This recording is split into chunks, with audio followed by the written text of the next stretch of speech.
Alright, I just did a video and realised it was on the wrong setting, which is a bit muppet really, isn't it?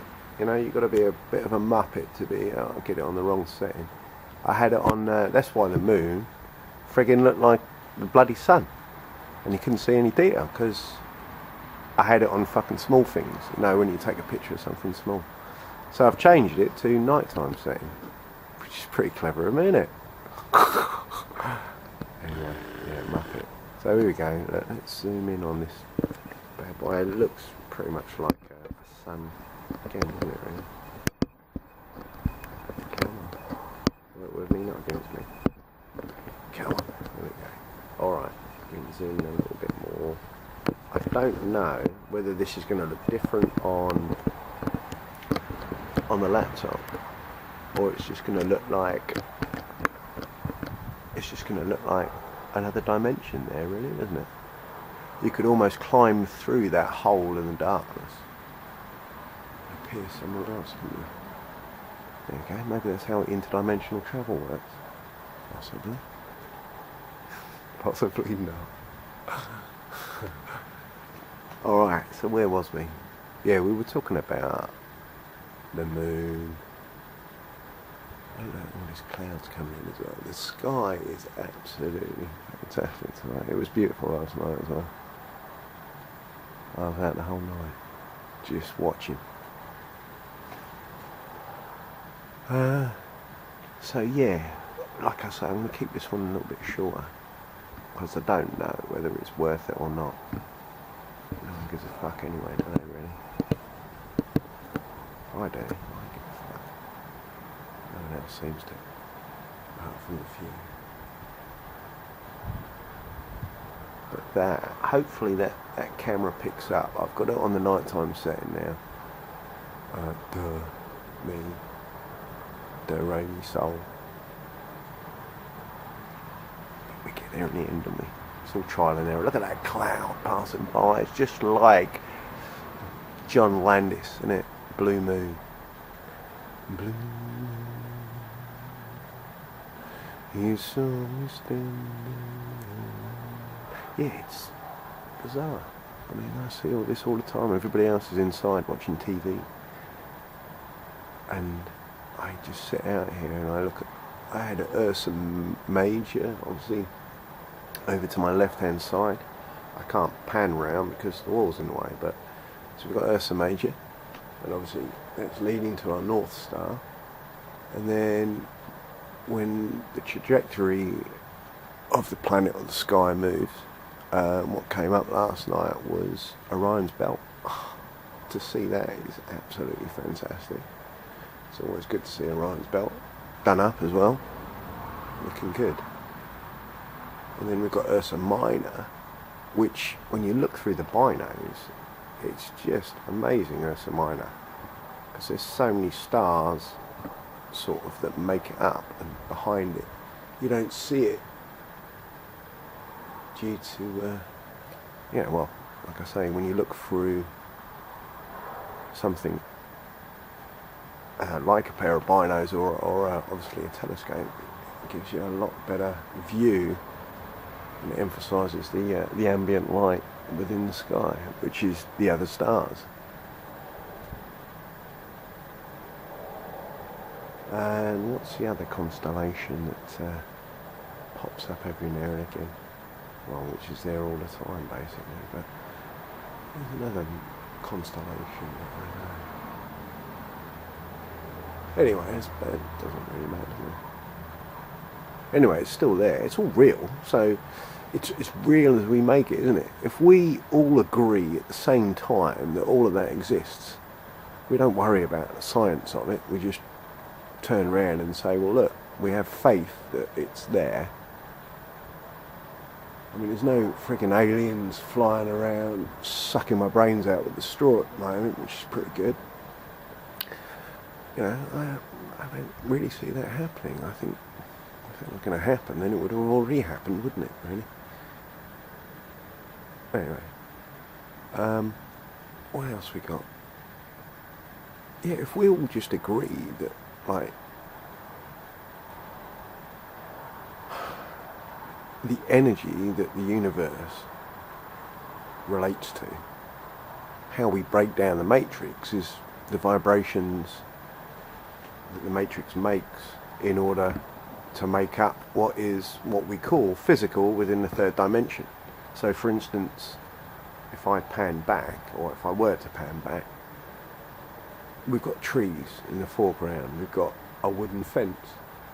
Now they're physical realities within this third dimensional matrix reality, call it a matrix reality or whatever. But whether we know theoretical physics or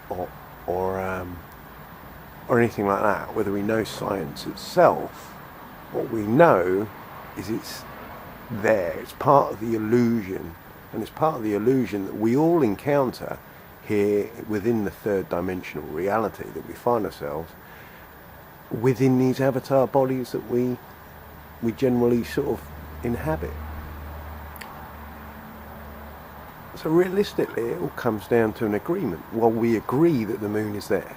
We agree that the moon is not a half moon tonight. It's pretty much a full moon. It looks pretty full. So if everybody's on agreement, be they,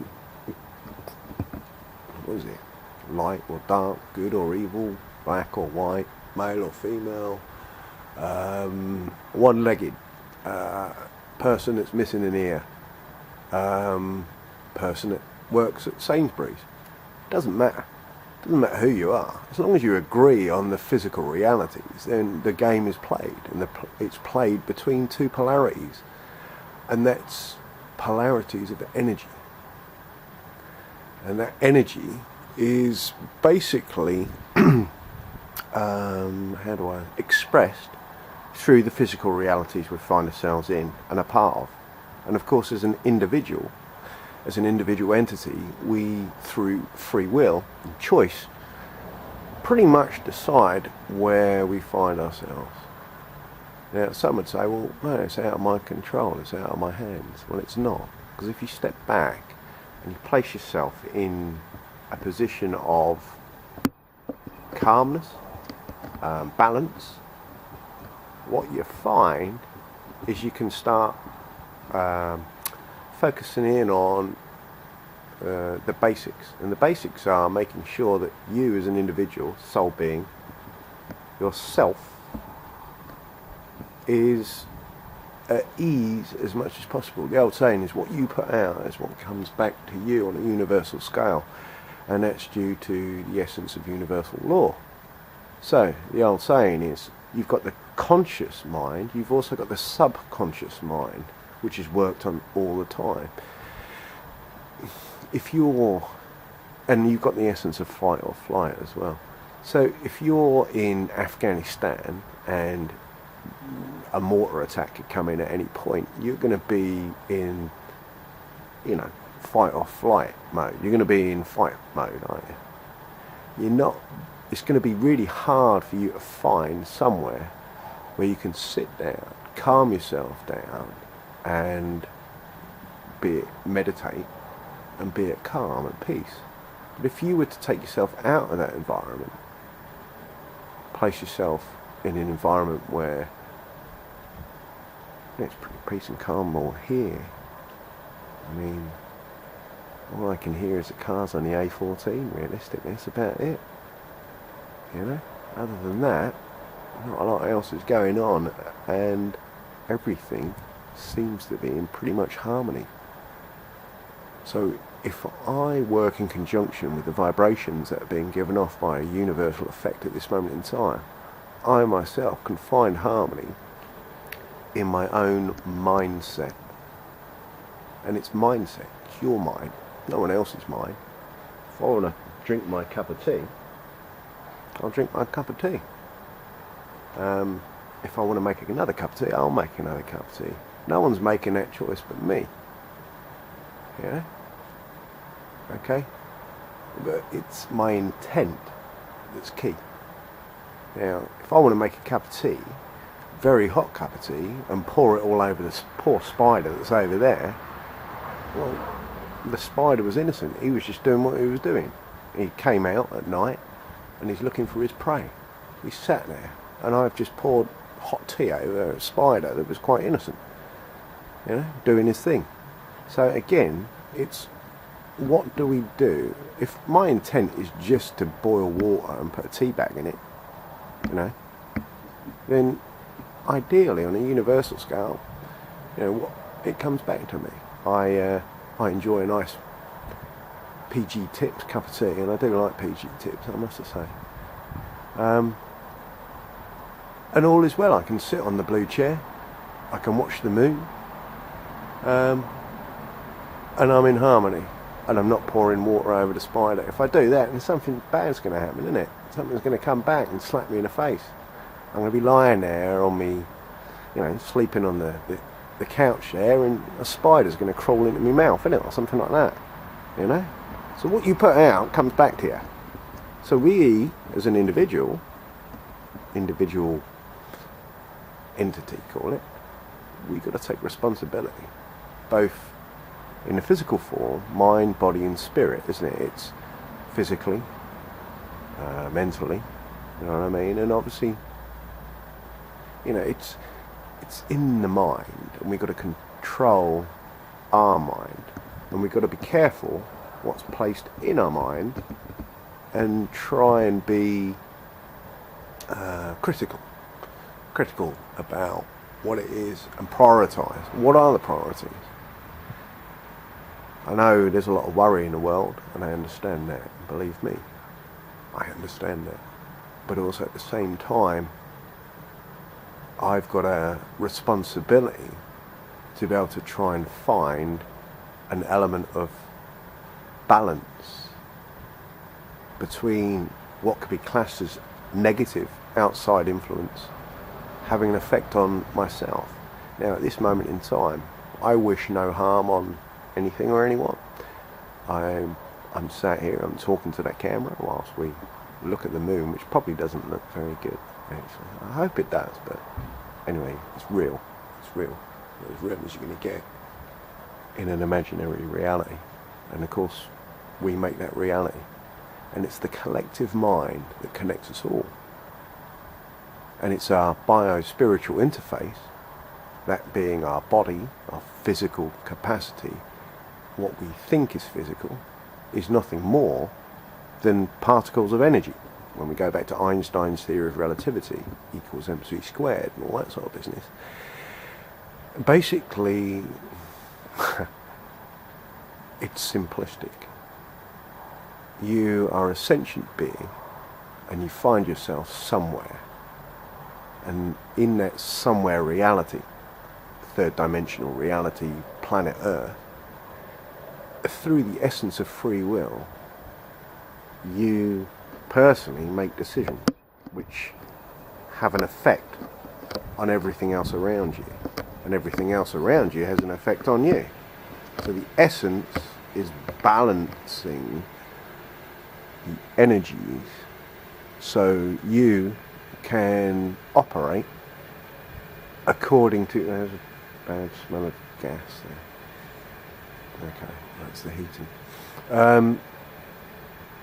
You basically work an effective conjunction with everything around you. Yeah, and if that can be communicated to the supposed 7 billion people that are here on this planet Earth, that reside here, at the same time we all come to agreement, be you classed as whatever, however you class yourself, it doesn't matter how you class yourself. The point being is we all need to come to an agreement about certain fundamental factors, and those fundamental factors are very simple. Those fundamental factors are standardized universal law. There is day and there is night, you know. The old saying is like, does God exist or whatever? Well, yeah, that's a good one. If God didn't exist, then I wouldn't be sat here looking at the moon and talking to you now. Because God, I think, is basically the essence of universal energy.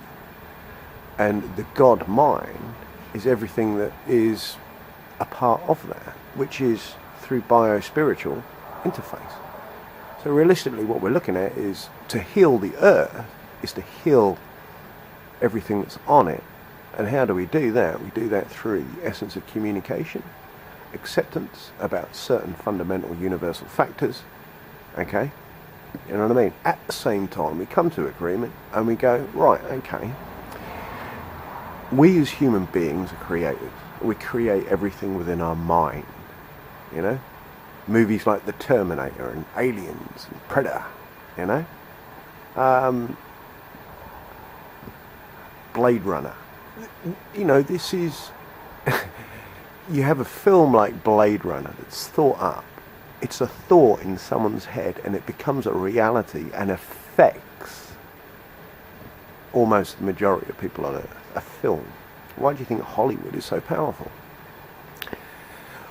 And it's effective because it utilizes and combines all our senses at the same time. So visually, the beginning of Blade Runner is just immense, and then you've got the music. So you've got the senses.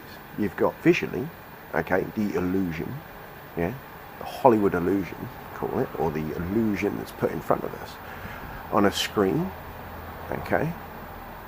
And we have the sound, we have that score, which is just brilliant. Combine that with the sound effects, and it's the magic, it's there. I mean, you're literally living in that reality, and it's being created. And where did that come from? A thought. A thought in a person's head. From the subconscious, it became conscious. And whatever we think is immediately manifested. So if you've got 7 billion people on a planet, and whatever they're thinking is instantly manifested, if that is a little bit negative, for instance, if that's unbalanced thinking, then what we need to do is we need to get a grip of the subconscious element, okay?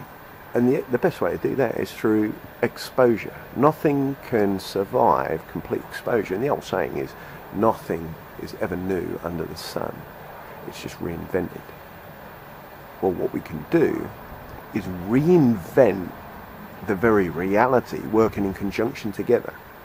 And that's a culmination between light and dark forces working in culmination. And the way they can do that is coming to the essence of accepting the fact that human beings are indeed creators of their own reality. The question is, and through the essence of free will, is what do you choose to create?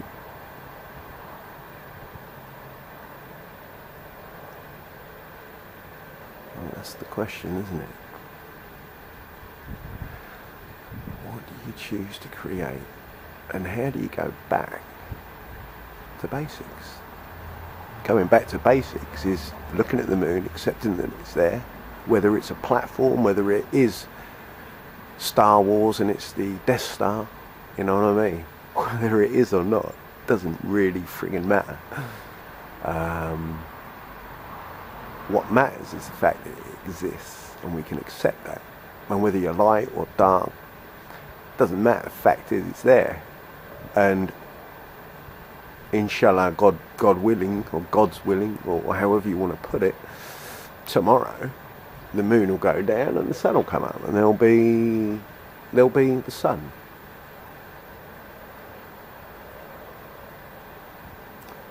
And then there'll be another day. Time passes, and time is an illusion, lunchtime doubly so, the old saying. Time is only linear.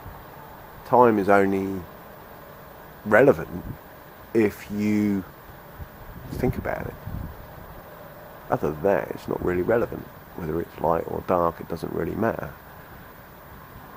What matters is making sure that you, as a being, as a human being here on Earth, for instance, are as sheltered and as comfortable as possible, and with the right vibrations, the right souls around you, right spirits around you. You're sitting in a jungle somewhere, and if there's bad spirits about, You know what I mean? You're probably calling them in for yourself, you know. Everything has a capacity to work in harmony with each other. It really does. What's important is the person's or the individual's or the entity's will.